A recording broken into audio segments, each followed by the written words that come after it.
Okay. So now we are recording this session. The first thing you need to do is that all of you, if you are in Moodle, and there you will see the study material folder, and there we have a spreadsheet subfolder. And in that subfolder, we have data analysis regression session, whatever. You open it, and then just type in here SPSS.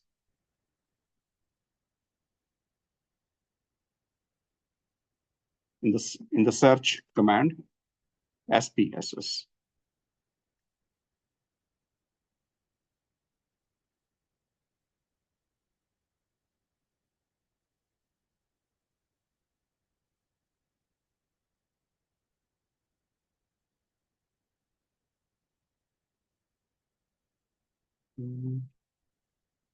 IBM. So you will get this type of icon revolving. Is it doing it? Yeah. It's very important that even if we slow down, but we all go together. It's very important that we run this show. Nobody's left behind.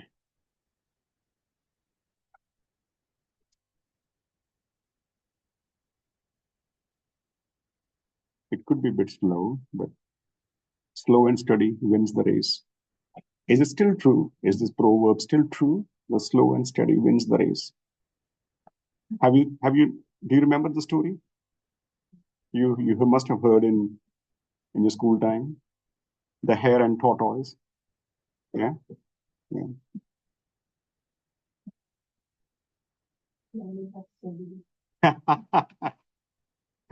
Yeah. Well, I think my wait is over, and something more is flashing. Oh yeah. Well, my wait is over, and you get this type of Excel, which is not typical, which is not MS Excel, but it's SPSS Excel. Okay. Are you getting, boys? Yeah. Yeah.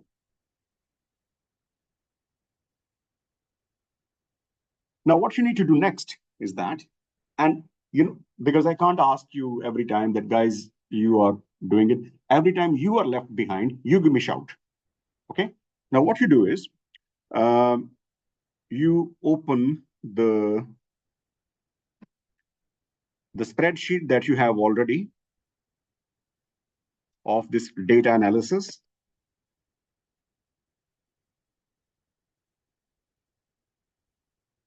You need to copy it all the way, like including the text all the way. You need to copy it as much as you can see. It's up to column O. And then you copy everything and go to the first cell in the leftmost top corner. And when you click right,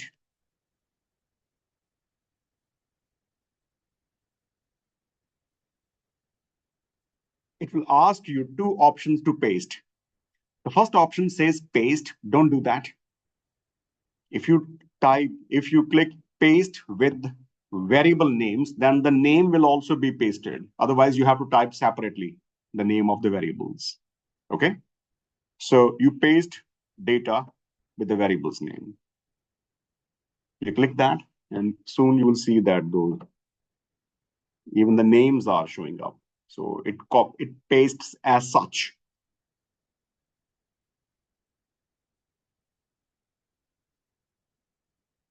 Yeah. Very good.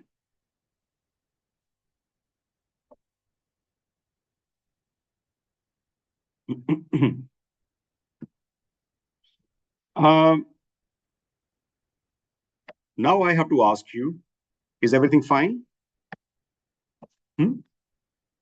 All of you? Hearing? Good? Okay. Now, if you look at the bottom two tabs, it says data view, and the other is variable view. The data view is that you can see the data. The variable view is that you can see how the variable looks like. Okay. Now, sometime it happens that the variables are in decimals, and all the variables are like 0.00456, 0.000789, okay? But if the width of the variable is only 2 decimal places, then all of them will show as 0.00, 0.00, 0.00, and the variable is lost. Do you see my point? Therefore, I recommend you that whenever you have the variable view, you can choose how many decimal places you want to pick up. I recommend you that if the variables are in decimals, take minimum 4 to 5 decimal places. Okay, so what I do here, I go to variable view. Look at my data view. When I see my original Excel, it says, for example, it says, let's say dropout density.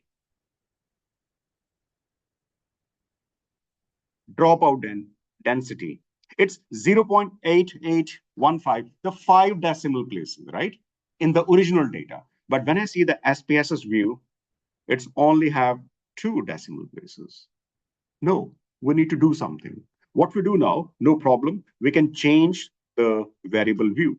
And here, whenever you see the string, SPSS sometimes doesn't know what we're doing. String, we don't want. String is a variable which has some sign. Like, for example, let's say $2000. Okay? Now, in this $2000, numeric is 2000 and string is $sign. This $sign can bother us. So what we do, if you see in the corner here, you see here, you see it, if you click, you'll see that we can change the variable to numeric. Yeah?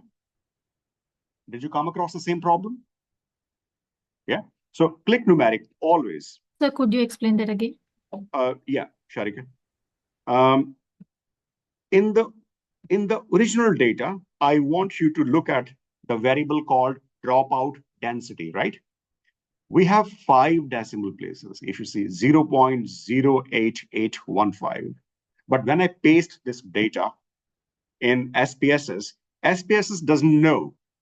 It only takes, it approximates it to 2 decimal places. Sharika, can you see it? Yes, sir. Okay, now this we don't want, because otherwise we have a risk of losing the data. Otherwise, everything could be 0, 0, 0, which we don't want. So what we do here, we go to variable view, and we see that the dropout is only 2 decimal places. Can you see that? We can increase it to 1, 3, 4, 5. So I choose 5 decimal places now. Can you see that? I chose 5 decimal places with the up and with the top and the bottom arrowhead. And now when I see data view, see dropout density, the original data is back 0.8815. Sharika, do you understand? So in everything, I have to change the number into 5, right, sir? If the need be. Okay. I would say that when you have the numbers in decimals, have at least 5, 6, 4, 5 at least numerical places. Yeah. So what I do, I change all of them to 5. Or maybe 6, doesn't matter. Who cares? At least 5. So see, I'm changing all of them to 5. 3, 4, 5. 3, 4, 5.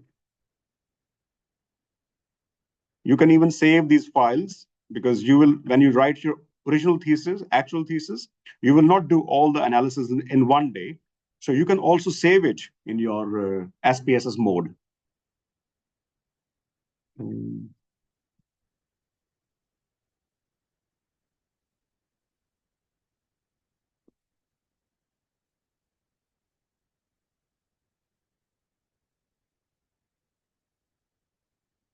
3, 4, 5. Now there are 2 variables which I haven't changed, because if you look, the variable should look numeric. Type of variable is numeric. Type, numeric, numeric, numeric. That's what we want. But there are 2 variables which are string. And guess what? if you try to change decimals in string variable, you can't change. So first of all, you need to change the variable from string to numeric, right? And what is string variable? If I write $2000, then 2000 is numeric, but the dollar sign is string. String means some extra sign, some extra symbol. Like for example, you put hashtag, it's a string. So that we need to get rid of. So once we remove the string to numeric, you can click, and then guess what? Decimal place appears. I do it again in case you don't see it. String, I go slowly. I click this to numeric, right? Look, it says bytes here, bytes. But once I choose numeric, immediately decimal places also appear. Right? Now here, because all of them I have chosen 5, so here also I choose 5 and click OK. And guess what? The poverty ratio is also now having 5 decimal places. You can see in the variable view. Yeah. One more string variable is poverty alcohol. So if I click string, 3 dots appear, and here I change to numeric, then this decimal place box comes, I make it 5, and now all variables are numeric. All the decimal places are at least, well, there is 2. Why 2? 3. Yeah. So all the variables are having minimum 5 decimal places. Are we all good? Yeah. And we don't touch anything else. We don't need to, not so far, But at the moment, it seems neat and clean. Numeric, type, decimal places, 5 at least. Data view. First of all, I want to tell you that why I'm asking you to do this exercise. I want that we learn this exercise, SPSS, in a non-financial way. So I want to give some social science example. Have I done it before? Was it in pure truths? Yes. So if we do it again, never mind. Yeah. The problem here is that there is some researcher, and the researcher is researching what are the determinants, what factors affect the poverty of people. And this researcher has taken, let's say,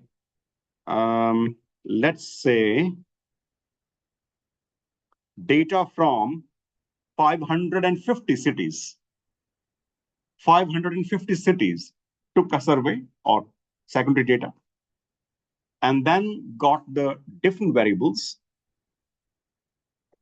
And the first variable is the crime rate. Usually the idea is that on what factors the poverty of people so basically what we're trying to say is that there is a poverty ratio, dropout, alcohol consumption. So if you look at all these factors, young age people, you study in the literature review that, the cities, that is why the literature review is very important. That's why your data analysis comes after literature review. You study in the literature.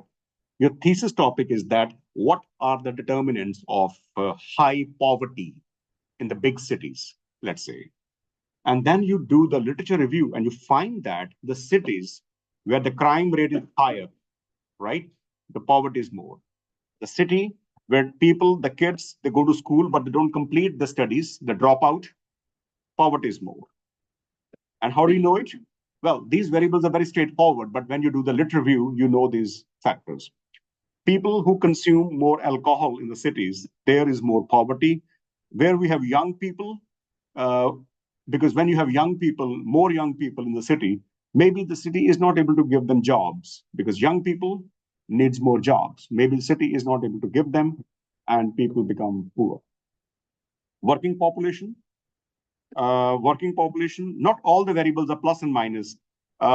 Cities with high education, we expect poverty to be low. Number of cops, the city with more cops, we expect poverty to be low. Well, they don't make whatever they have. Population density. Where there's more population, there's more poverty. Have you seen that in the big cities? You see very rich people, but at the same time, you also see slums, and you see people are very poor as well. Okay, and then I have some combined variables. Combined variables mean poverty and alcohol. It could be possible that poverty independently is not affecting something, but with alcohol, it is affecting. Or young people drop out. So I multiplied the variables. So nothing much I did. Right. Actually, this variable should be not poverty. It should be crime rate and alcohol. So I make a change to this. So it's crime rate, alcohol, crime and alcohol. Sometimes it happens that the two variables, crime and alcohol, they are not affecting the poverty.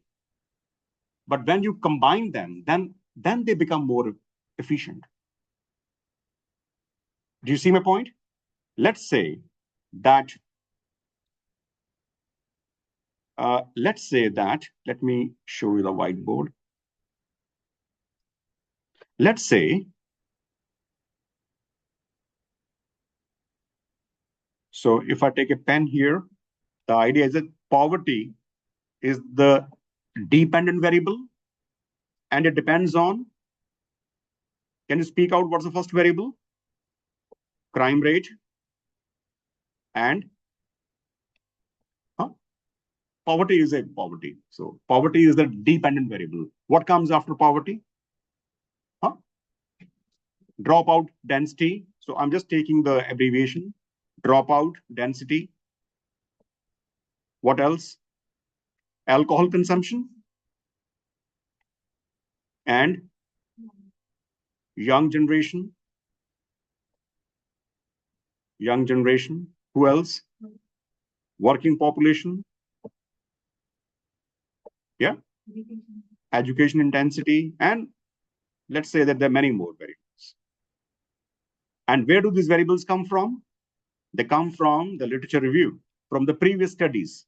That's why it's very important that you are in touch with your research predecessors. Okay. But sometime, if you look at this variable, I took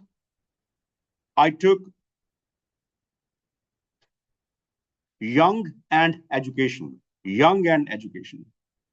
Yeah. So sometime it happens that the young people alone do not affect the poverty.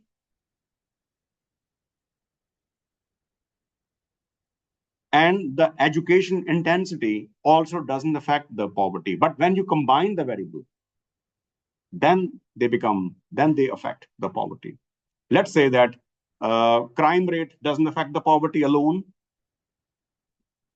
and the alcohol consumption does not affect the poverty alone. But when you put them together, put what?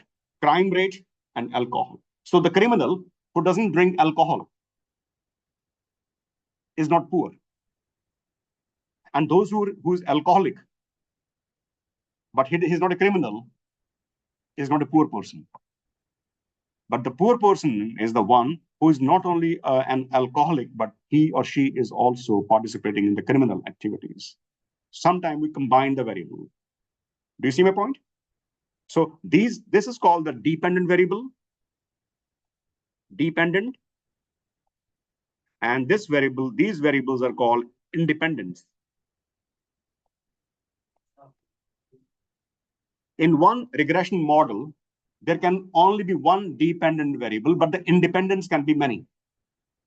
We have seen that we have about 10 plus independent variables, but the dependent is only one, the poverty ratio. So our research question, or the topic of our research, is that what are the different factors, determinants of the poverty, which can be many, right? So we go back to our thing. Yeah. Variable view. Yeah. It doesn't matter. I will change the names wherever there is an error, but the idea should be very clear. We do, yeah.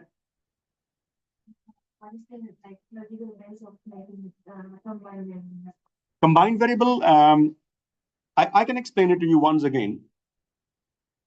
We are studying that poverty depends on many variables, and one of them is the crime rate, right? Crime rate. So crime rate is one variable, and the other variable is alcoholic consumption. And when we do the analysis, I'm just making a supposition. When we do the analysis, which we shall do in less than 5 minutes, we find that crime rate does not affect at all the poverty. So you can say that we read in theory that crime rate affects the poverty, but in our analysis, crime rate is an insignificant variable. Similarly, when you see the alcohol consumption, you see that in our data analysis, alcohol consumption is also an invariable, is an insignificant variable.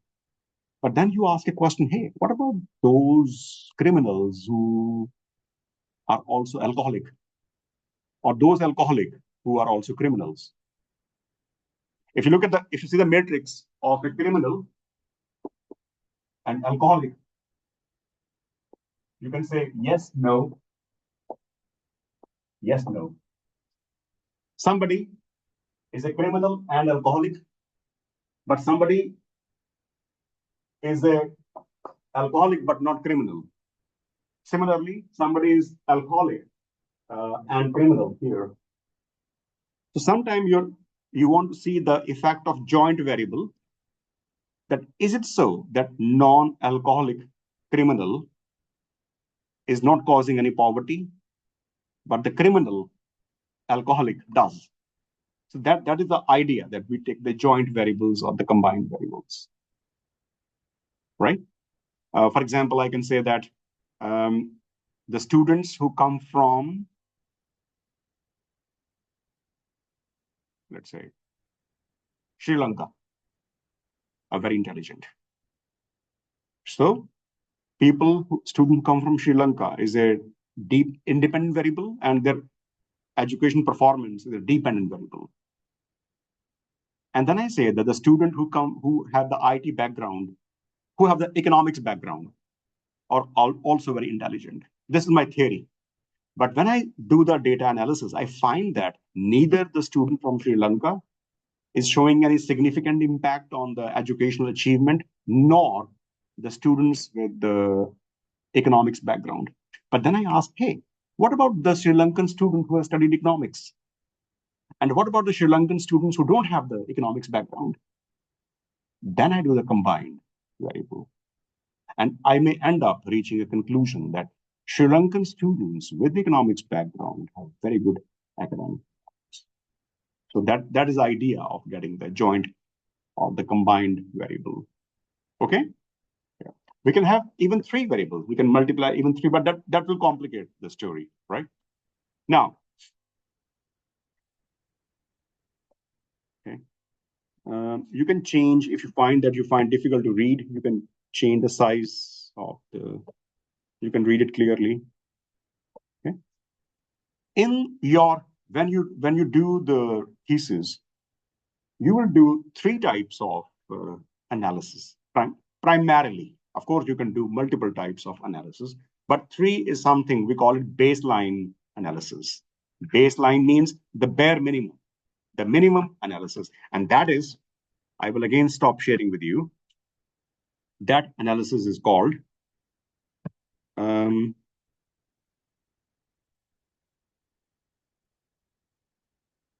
the first one is called descriptive. Descriptive means that you are having first time introduction with your variables. You can't conclude anything. You can't draw any generalization.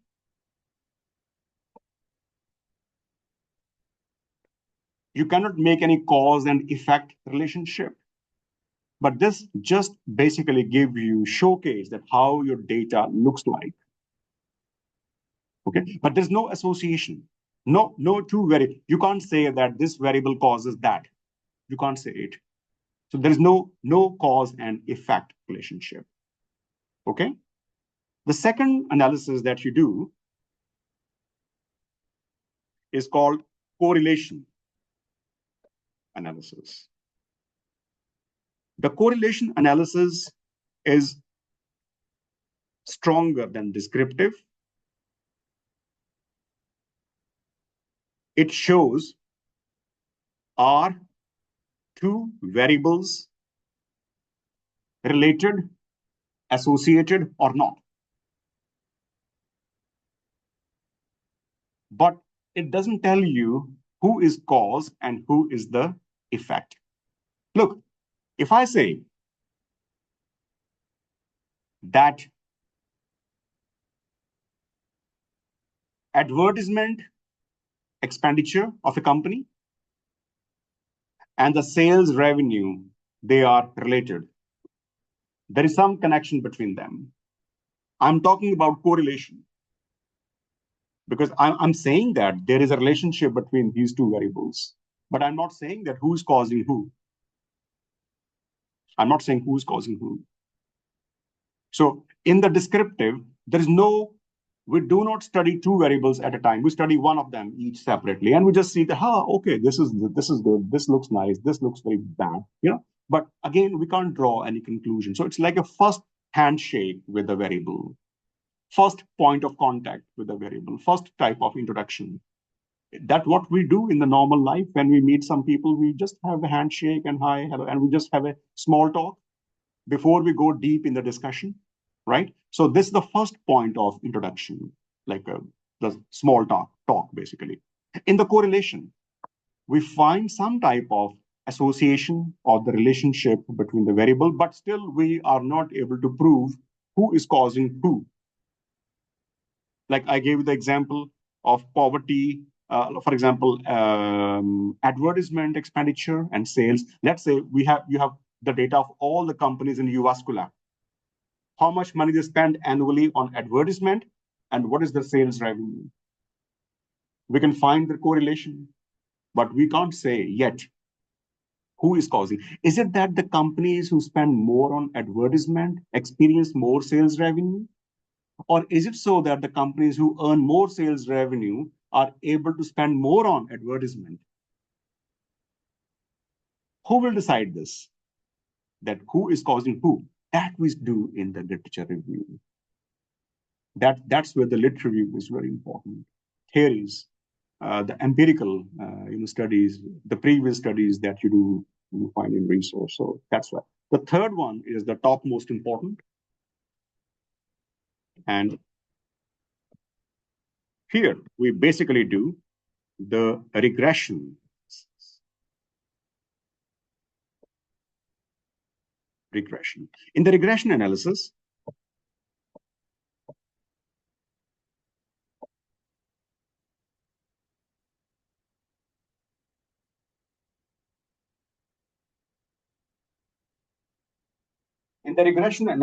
in simple words, we go beyond the association and we just find that we go to the extent that who is causing who. So we study that, is advertisement causing the more sales revenue, or is sales revenue causing the more advertisement? Okay. The regression, we call it ordinary least square method, also OLS. The regression analysis is also called OLS, which means the ordinary least square. If you want, I can write it. The question is, where do I write? Should I? Okay, I can write here. OLS. Ordinary. You know what is ordinary? Least square. Tell me something. Tell me something now. Do you always, I recall, you always have one dependent variable at a time? And who's this in this case? The poverty ratio change. But you may have one independent variable or multiple. So your effect variable, your dependent variable is always one at a time. But your cause variables or your independent variables, they can be many, like we have 10 plus in this case. Look, imagine a situation. your independent variable or the cause variable is also 1. Like I say, let's say, sales revenue of a company is dependent on the advertisement. One cause, effect is always 1. This is called bivariate. This is called bivariate. Bivariate.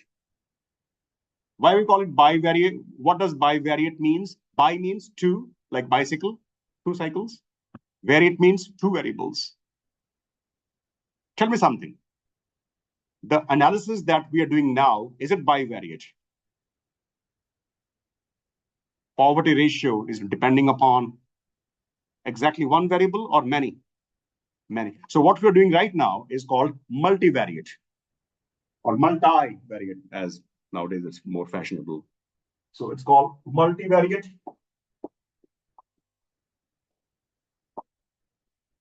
Why multivariate? Because you have the cause variables, or we also call them independent variables. They are multiple, not just 1. If I study poverty ratio is dependent on only alcohol consumption, that's it, then it's a bivariate. But the fact is that we have many variables, so it's a multivariate analysis. Okay? All good? So far, so good? Excellent. Now, we use analysis.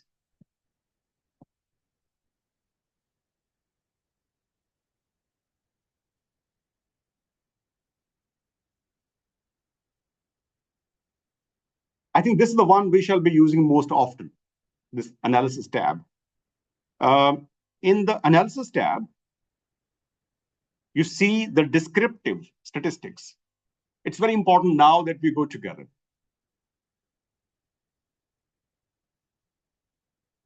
And in the descriptive statistics, we choose the frequencies. If you want to take a screenshot of this picture, you can take it. That, look, we go to analysis, analyze, yeah? In the analyze, we have descriptive statistics.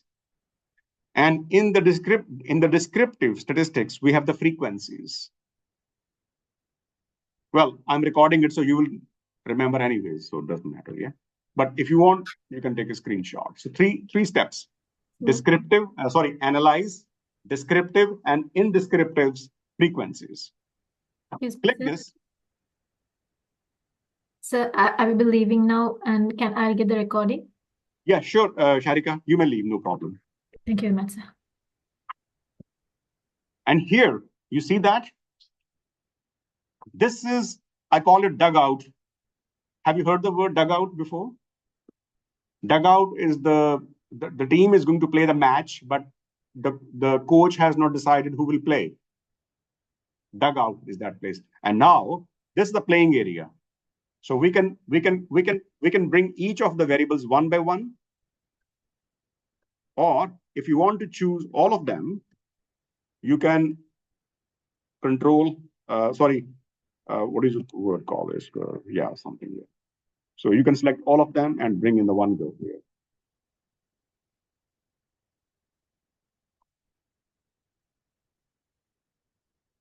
And what is the meaning of descriptive statistics? Descriptive statistics are your first shake hand with the variables, with the data. And you're not going to draw any conclusion. It's not a very deep analysis. Basically, it is, if you click statistics here, you will find that who are they? Mean, median, standard deviation, minimum, maximum. These are the most often, descriptive statistics that we choose. You know what is mean? Not somebody who's mean. What is mean? The average. Like, for example, you buy 3 products, you pay 4 euros, 5 euros, and 6 euros. The average price is 4 plus 5 plus 6 divided by 3. 5 euros, mean. What is median? The median is that you arrange the people or the objects from smallest to the highest, and the one who comes in the middle is the median. Median means you divide the number into two equal parts. Both are averages. And standard deviation, the volatility, fluctuation. And by the way, you have done standard deviation. When you find the risk in the financial management of the stock prices, that is the standard deviation. Standard deviation is how fluctuating is the data. That's what we do. So these are the things which, and maximum means the highest number, and the minimum is the lowest number. And the range is between, did I have range? Yeah. Range is the difference between max and the minimum. So as I said, nothing hard, nothing serious, very basic calculation. Well, of course, we can find quartiles, percentile, but skewness, kurtosis, but I don't want to teach you statistics today, yeah? Then I have to explain what is skewness and kurtosis. But basically, we do these baseline calculations. So we have the mean. Median is also optional. Some people only look at mean, average, just the old-fashioned average. But standard deviation, a maximum, minimum, and the range are something which is quite a traditional thing to do. And then we continue. We don't do anything else unless you want to draw a chart, but that's not needed so far. Click OK. Click OK. And now you can see that your statistics have been calculated. Okay. You can see that the average crime rate mean is 11.94. So maybe there are 11.94 acts of average in all the 550 cities. On an average, there are 12 acts of criminal act, what do you call it? The minimum is 0. You can see there's one city or there's some cities where there's no crime, and the highest crime in a city has been 493, and the range is the difference between the max and the minimum, whatever. So that's, and standard deviation, nothing, no comment yet. Standard deviation is that how much your data is fluctuating. You can see that in comparison to poverty, the crime rate data is more fluctuating, because here the standard deviation is something 0.72, but here the crime rate standard deviation is 40.45. In fact, if you look at the dropout density, there's hardly any fluctuation. So data is very consistent. Yeah. So you can make some kind of judgment, but I will not push you too much to draw any conclusions. This is the first point of contact with the data. Okay, and you can see that this shows the output. So now we have the input in the SPSS mainframe, the data view, the variable view, and now we have the first output, and the output is descriptive statistics. Descriptive statistics. Make sense? Yere? Yeah? How about you, Amisha? Yeah. Okay, all right, we move on. We go back to our data spreadsheet, I mean the SPSS. What we do next after descriptive, we do correlation. Correlation means are variables associated or not? That's it. So what we do here, once again, go to analyze, correlate, and bivariate.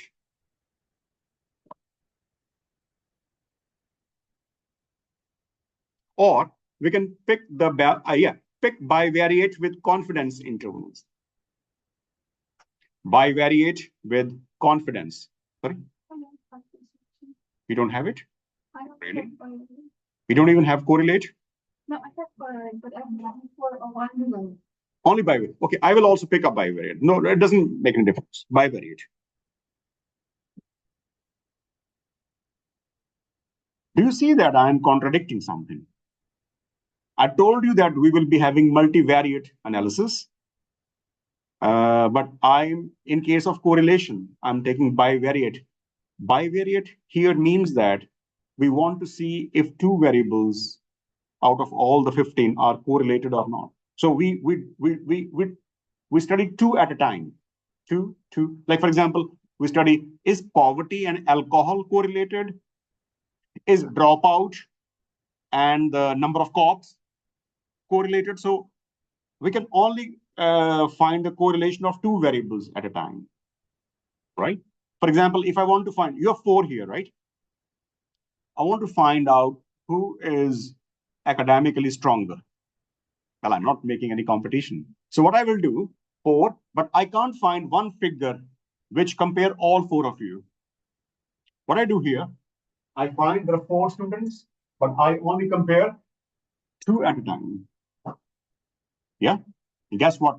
How many ways we can compare? We can compare them. You know this? The combinations? We can compare them in 6 ways. How? Angelina compared with Inisha. Angelina compared with Hansini. Angelina compared with Yeri. Amisha is already compared with Angelina. Amisha compared with Hansini. Amisha compared with Yeri. Now Hansini is already compared with all. Now Hansini is compared with Yeri.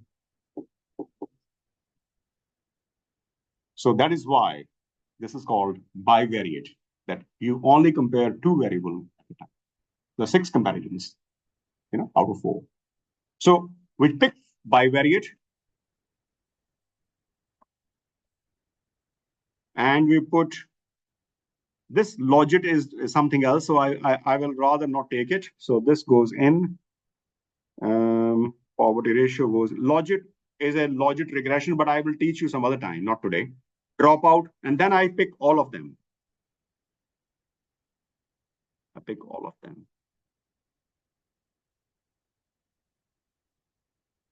Yeah.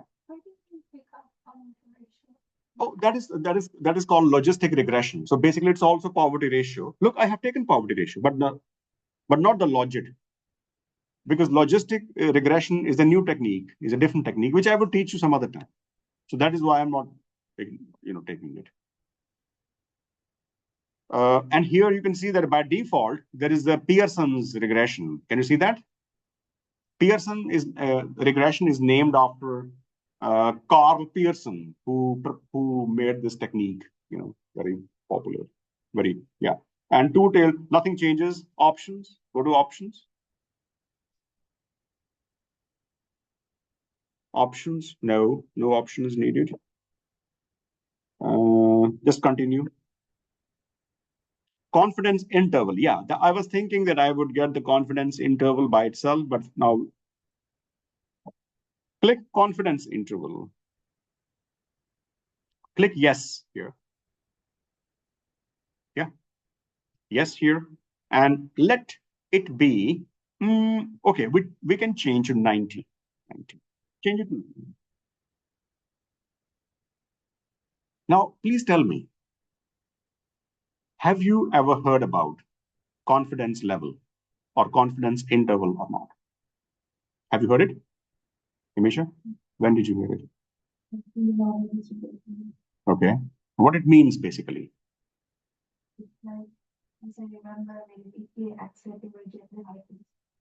Okay. Let me give you an example.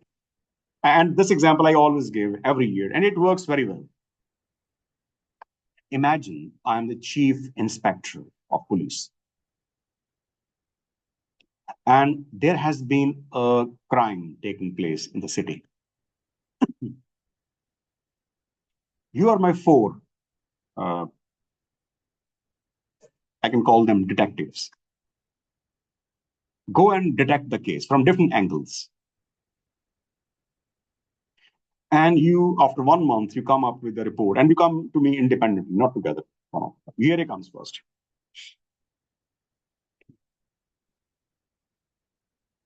I asked you, what is your finding?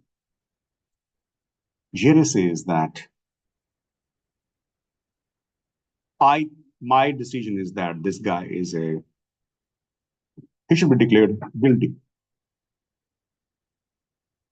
And I asked him, Jerry, when you were investigating him, did you see his background as well? Or did you decide based on the crime?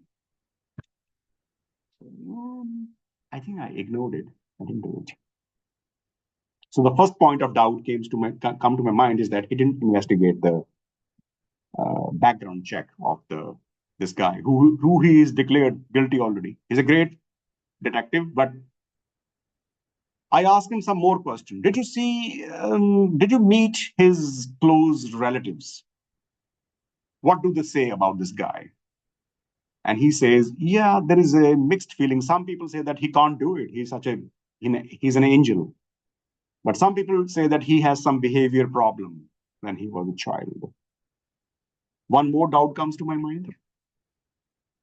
So much so that finally I asked him, here, tell me, what do you think is the percentage that he's a criminal? If that level of confidence is below 90%, then we believe in the saying that even if all the criminals are pardoned because of lack of evidence, it's okay.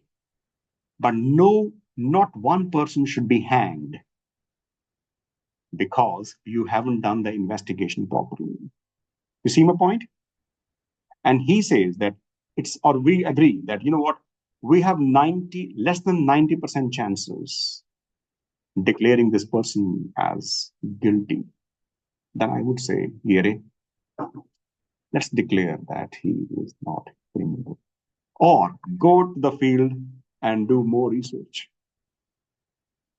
90% is the level of confidence. How many total percentage we have? 100. And level of confidence is 90. The one which is missing is called level of significance.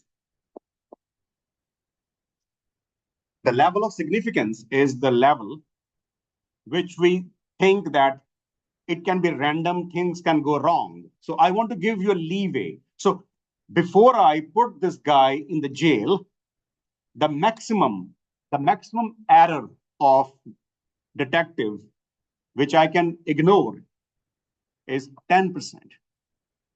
So the maximum error allowed here is 10%. It means that the minimum level of confidence should be 90%. You see my point? If I'm a strict inspector, I will call it 95% level of confidence. So here, if you have more than 5% doubt, we need to leave this person out, release him instantly. So depending upon the circumstances, depending upon how strict I am, I can pick up 1% level of significance. It means 99% confidence. I can take 5% level of significance. It means 95% level of confidence. Or if I'm a little bit lenient, I can take 10% level of significance, means 90% level of confidence. But I cannot go beyond 10% at all. If you look at the studies, when you see the when you write the literature review, you find that majority of the researchers have used 5% level of significance. It means 95% level of confidence. But in some cases, maximum, we can make it to 10% level of significance. That is why, I don't know if you notice or not, when I open this window, by default, it was 95, but I change it to 90. It means I can give you leeway up to 10%. I can relax a little bit up to 10%. But as I said, if I'm a strict teacher, strict inspector, in that case, I can make it 95%, right? Means only 5% error is allowed. In this case, I allow you 10% error. Makes sense or not? And then you click OK, continue, and then click OK. That's it. That's all we need.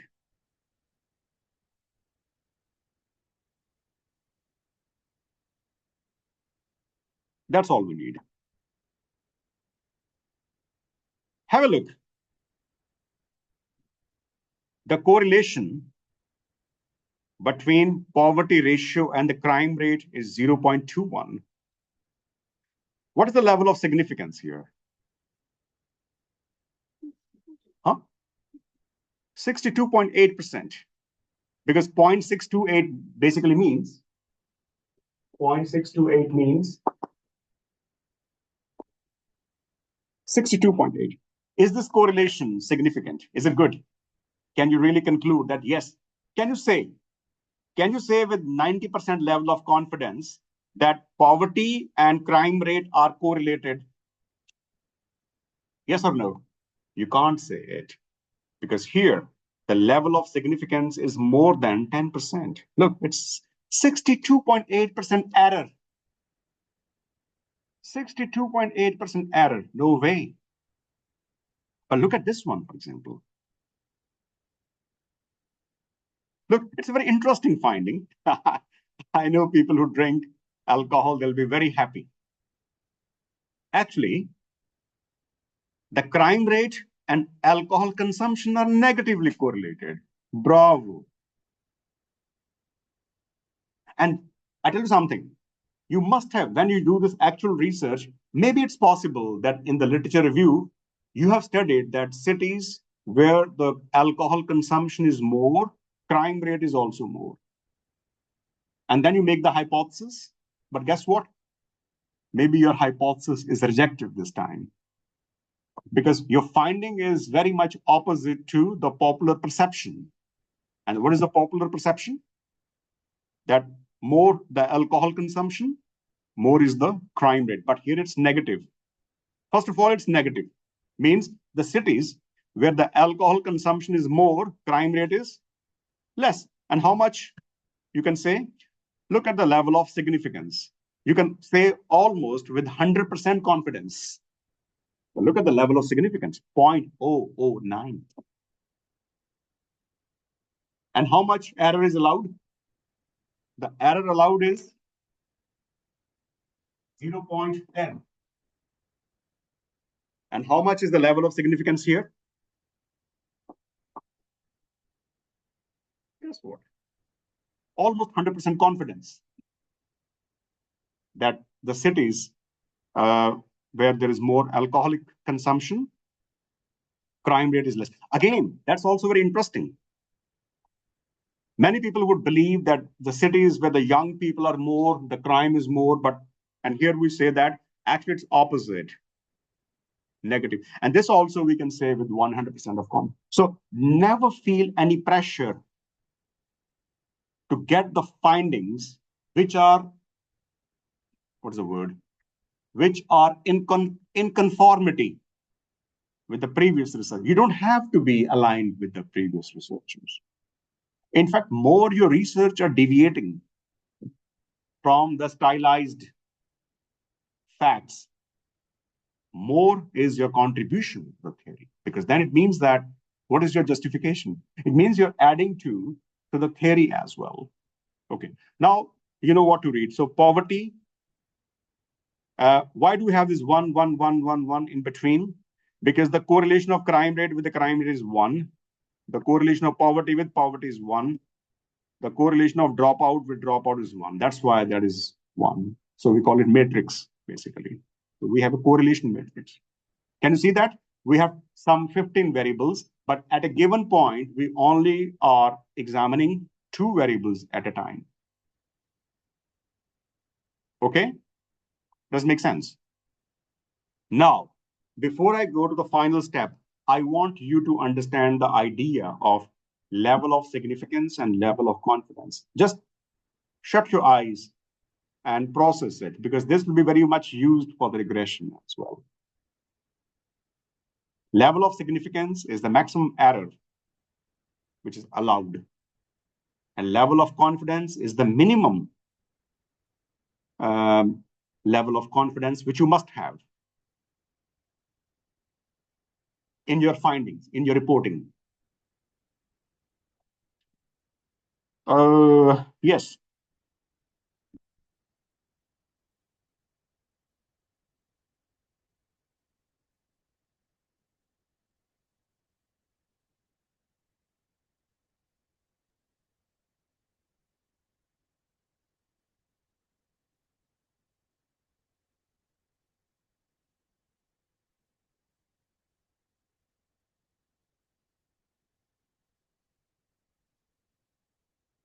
All good?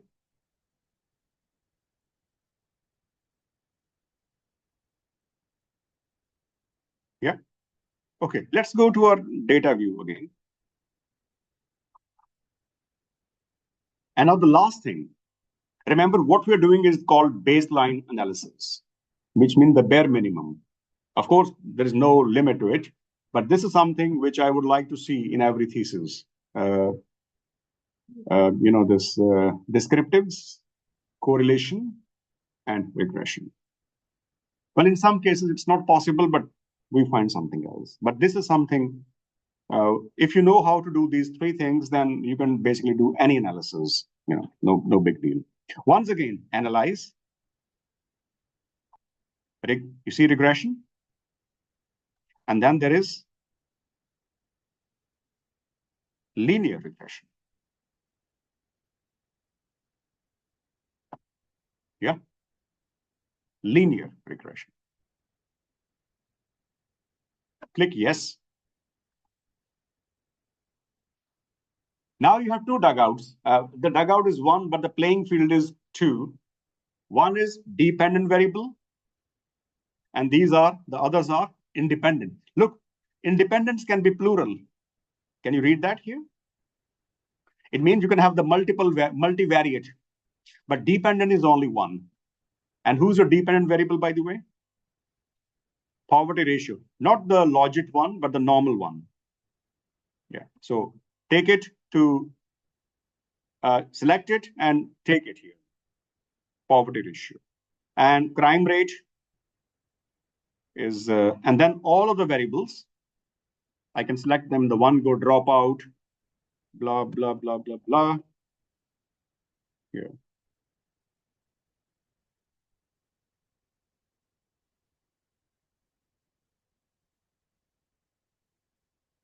Just in case you don't want some variable, you can select it and take it back as well. So there is an exit door as well. So it works both ways. All right. Statistics. Yeah. Estimates. The regression coefficient is always there. Again, confidence interval. Look, by default, it is 95%. It means the maximum error allowed is 5%. Should we change it to 90 so that 10% error is allowed? We can a little bit more relaxed. 90, yeah. If you want, you can have descriptives once again as well. You can choose if you want, no problem. Collinearity diagnostic, we will do it. Collinearity diagnostic. And then there is one test called Durbin-Watson. This should also be there. So I take a pause and have a look what I selected. Estimates are always selected.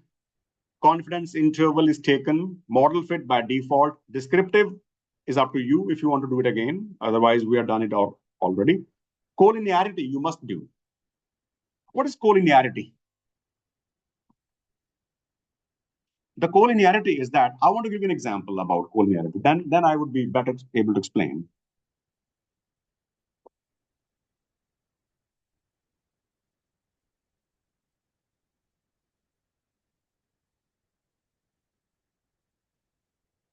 Imagine. Well, why do you imagine? Same example. Okay. Crime rate. Or is it poverty? Poverty ratio. Poverty ratio. One dependent variable is a function of, means it depends on. Function of is a mathematical expression. But if you want to say in simple language, you can say poverty ratio depends on. The first variable is crime rate. The second variable is dropout intensity and the alcohol consumption. That's enough.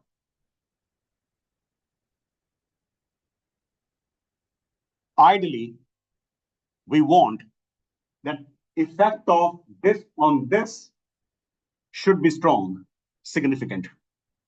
Effect of dropout intensity on the poverty ratio should be strong. So if I call y variable and I call it x1, x2, x3, I would like that the effect of y x1, y x2, y x3 means effect of x1 on poverty, effect of dropout intensity on poverty, and the effect of alcohol consumption on poverty should be stronger, so that we say that, hey, look, our findings are significant. Our data is not silent. Because when you say that insignificant, it means you're not able to prove something, basically. So somehow you feel the pressure of proving. But guess what happens? They are not very strong. Strong means the level of significance is very high, higher than 10%. But when you compare them and them, we find that crime rate and dropout intensity are deeply correlated. Dropout intensity and alcohol consumption are deeply correlated. And alcohol consumption and crime rate are deeply correlated. It means that we have a problem called multi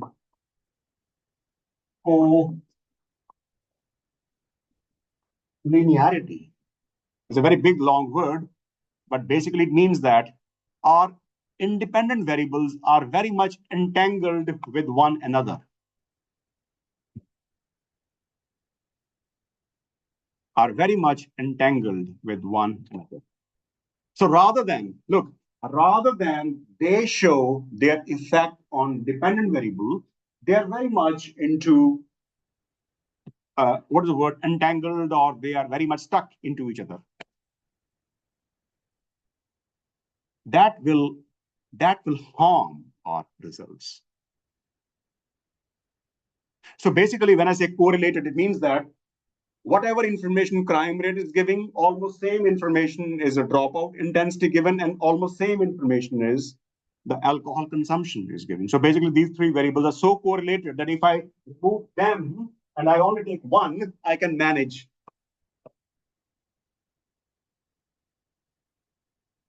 Look, if I want to find the intelligence of a student, I see your IQ test, I see your subject test, and I see your class behavior. 3, if the IQ test results, the exam results, and the class behavior are so correlated, then why should I have 3 results? Can't I make a decision based on one? Because all 3 are telling the same story. Therefore, that can be a problem. Multi-collinearity can be a problem. Okay, that is why, look at the word collinearity diagnostics. And what is called diagnostic? When you use the word diagnose, when you want to make some test that if this problem exists or not. It's not called collinearity treatment. It says collinearity diagnostics. So it's only detecting the problem. But right diagnose is solving the problem anyways, yeah. And then we have the Durbin-Watson test, which you click. I will tell you what it means later on, but just click it. So now you should be very clear what to click here and what not to click here.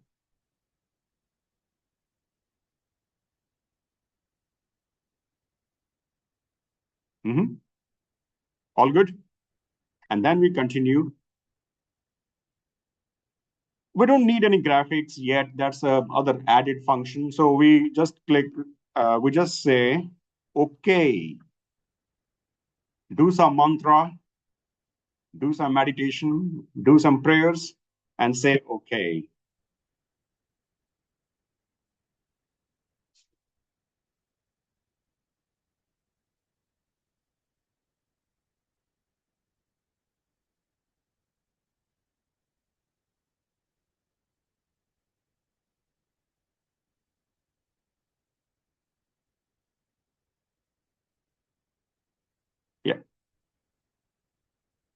You will see same things again, descriptive, correlation, but you don't need to. But do you get it? You get the output? Yeah. Look at the first one, model summary. Model summary. The model summary, you see the R square. R square. We can call it R square like this, as R square is basically. How much is this? Can you say in percentage? 99%. Now, pay attention to the board. All the independent variables jointly, when you put them all together, they are explaining 90% change in the poverty ratio. In other words, you have found 99% cause of the change in the poverty ratio. It means that only 1% is something which could be because of some variables, which you missed, by the way. When you do lit review, it doesn't mean that you know everything. And sometimes you know everything, but you don't have the data. So technically, 99% changes in the poverty ratio have been explained by your model. Model means your variables. Which variables? The I's, the independent variables. Anjani? Is fine? Yeah? Tired? Anybody tired? Bit? But we're about to finish, yeah? So, yeah. But remember one thing. Take my words with a pinch of salt. Don't feel any pressure that it should be. Even if I have seen some very good researchers, my own researchers, where the R square is about 10%, it's fine. There's no threshold. Look, it's not level of confidence. It's not level of significance. They have a threshold. Remember, the level of significance, the maximum threshold is 10%. In other words, the level of confidence, the minimum threshold is 90%. Here, there's no. It's good. You just feel good. Oh, yeah, 99%. Wow. Nice. That's it. Nothing more. Durbin-Watson test is how much? 2.192. Now, I don't want to go too much into Durbin-Watson test. Basically, because then I have to teach you econometrics. And we are not studying econometrics, but we must know a bit about these things. Durbin-Watson test basically shows that how consistent is your variation of the data. Look, if your data is varying too much, fluctuating too much, then your level of trust will be less. But if it is in the narrow range, you can trust your results more. Do you see my point? Imagine there are 4 students, the 4 people. One person have 100 euros in the pocket. The other has 125. The third one has 150. And the fourth one has 2, let's say, 255. Find the average income. What you will do? You will simply add them 10, 3, 8, 13, 2, 3, 4, 6. Divide by 4. And when you divide by 4, how much you get? 15.7.5. The average income is 157 euros and 50 cents. Lowest is this, the highest is this. 157.50 is representing this, and this. It's not too far away from highest and lowest. Look at now. One person's income is 100. The other is 125. Third one is 25,000. The fourth one is 1,079,000. Find the average. The average you find by adding these four numbers dividing by 4 will neither represent this, nor represent this, and nor this. That is called inconsistency of data.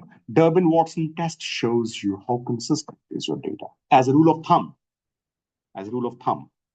if a Durbin-Watson test is between 1.75 and 2.25, so 2 is the baseline, but if it is a bit less, 1.75, or a bit more, 2.25, it's okay. Do you have this problem of data fluctuation in this case? How much is your Durbin-Watson test?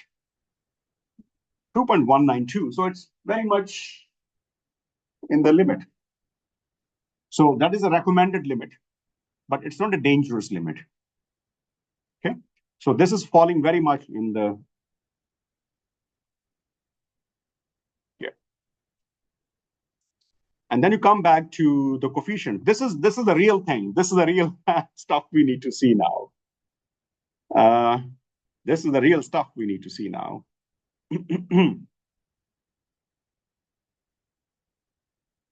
Your coefficients, remember the word estimates are this. I mean, this is very small, basically. Yeah.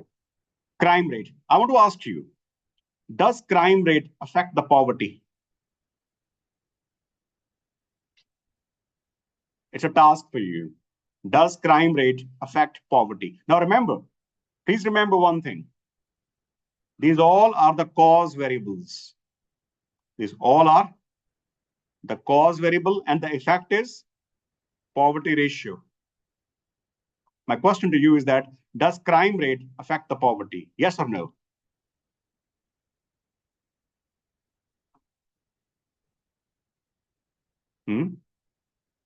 Imisha? It does? Sure.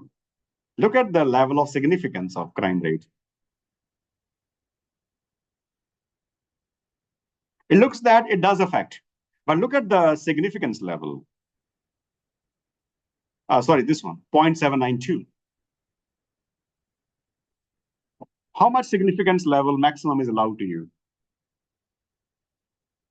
10%. This is 79%, 2% error. It is insignificant.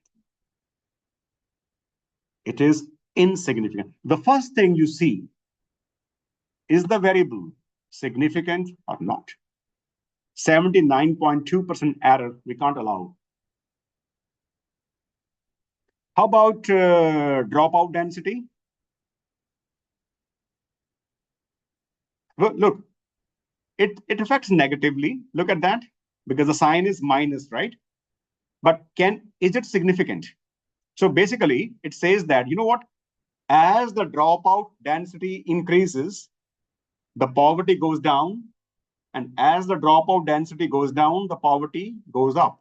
But can you say it with the level of confidence? It's 20.6% disallowed. Okay? It's not, we don't have, look, it's like saying that it seems that it affects, but we don't have enough witness. We don't have enough confidence to say that this is a really good cause variable. Alcohol consumption. Alcohol consumption.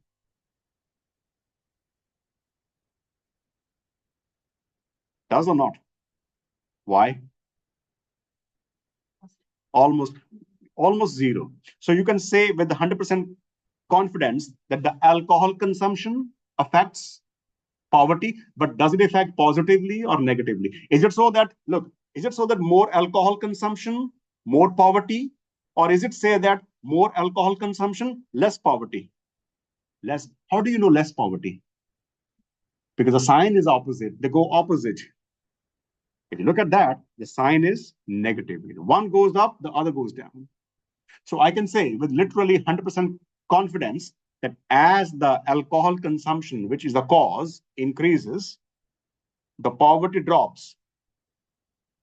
In other words, this is a straight, very weird finding, but it's just an exercise. Working population. More working population, more poverty. Why you say it? But is this result reliable? Yeah, because it's 5%. You see? But how much range we are taking? 10. But if you become very strict inspector, maybe you will not accept it because it's more than 5%. But if you take 10%, then it's okay. Education intensity. No other variable is significant until you reach this point. Poverty and, well, alcohol here is also affecting. Young dropouts, young people and dropouts. Look, now this result is very interesting. Amisha, you're asking, why do we have combined variable? If you look at the young people, I think I mixed young somewhere here. Yeah. Young dropouts. Young and dropouts. Yeah. Young and dropouts. Dropout is significant or not? But when you say young and dropout, it is significant. So sometimes the variable alone is not enough to tell the story, but the variable combined with the other tells the story better. And yeah, and all other things, poverty and alcohol. Look, this is a very interesting result, poverty and alcohol. Poverty and alcohol. Well, I think it's poverty is the wrong name. I basically I mean it. Crime rate and alcohol. So can you guys do me a favor? Can you start reading it as crime rate and alcohol? Why? Because poverty is an effect variable, not a cause variable. Yeah, I think I made a mistake in writing. So please read it as crime rate and alcohol. Tell me something. Crime rate alone does not affect poverty. Alcohol affect poverty oppositely. In fact, we say that more people consume alcohol, lesser is the poverty. But look at that, poverty and alcohol. Guess what happened? Poverty itself was, crime, yeah. Crime was insignificant. Now it becomes significant. Alcohol was showing a negative story, but now it shows. It means that if the non-criminals drink more alcohol in a city, poverty is less. But when the criminals, when somebody have two bad habits, the person has a criminal background and is also alcoholic, the poverty is higher. Because the sign is positive, not negative. And rest of the variables are not so significant, so we'll leave them. We show them all in the results, but we make a distinction that these are significant and these are not significant. This is called regression, and that's it. It's so simple.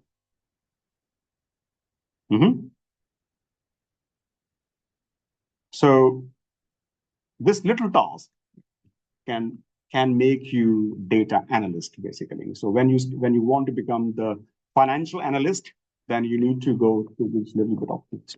Now we have very refined programs, R programs. In the real life, SPSS, to be honest, is not very in fashion. Python is more, but Python is paid. Stata is good.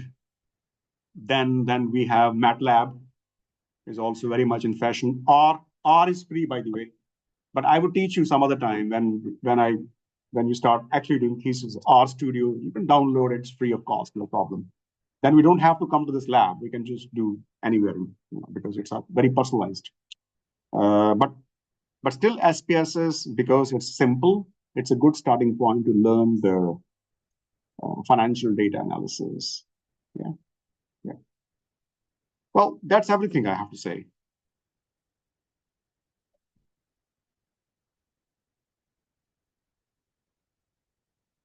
Mm.